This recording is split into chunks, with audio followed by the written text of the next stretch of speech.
آپ کا سوال تھا کہ گھر میں جھگڑے، فساد اور بے چینی، بے سکونی کے لیے اللہ تعالیٰ کا ایک اسم ہے یا سلامو۔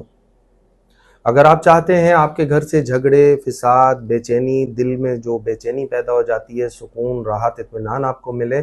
تو یا سلامو کے دو وظائف آپ کو بتاتے ہیں کہ ایک تو آپ نے 1.25 کی نیت سے پڑھنا ہے،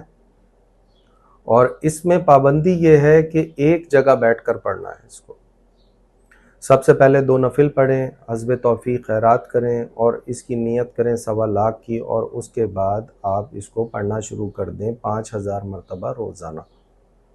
اور اس کو 40 دن کے اندر 1.25 مرتبہ پڑھیں۔ اس کے بعد ہر مرتبہ پڑھنے سے پہلے والآخر 14 مرتبہ درود پاک، درود ابراہیمی پڑھنا ضروری ہے، اور جب یہ تعداد مکمل کر لیں تو اس کے بعد کچھ خیرات کریں حسب توفیق، اور 2 رکعت نفل پڑھیں۔ دوسرا معاملہ یہ ہے کہ جو روزانہ کی بنیاد پر اگر اس اسم کو پڑھنا چاہتا ہے تو اس کے لیے یہ ہے کہ ہر نماز کے بعد 313 مرتبہ یا سلاموں پڑھنے کا معمول بنا لے۔ گھر سے جھگڑے، فساد، کاروبار کی جگہ سے جھگڑے، فساد، باہر دنیا میں چلتے پھرتے جو لوگوں کے جھگڑے، فساد، معاملات ہو جاتے ہیں، ان سے اللہ رب العزت آپ کو امان دیں گے، حفاظت بخشیں گے، اور آپ کے دل میں سکون اور اطمینان اور راحت بھر دیں گے۔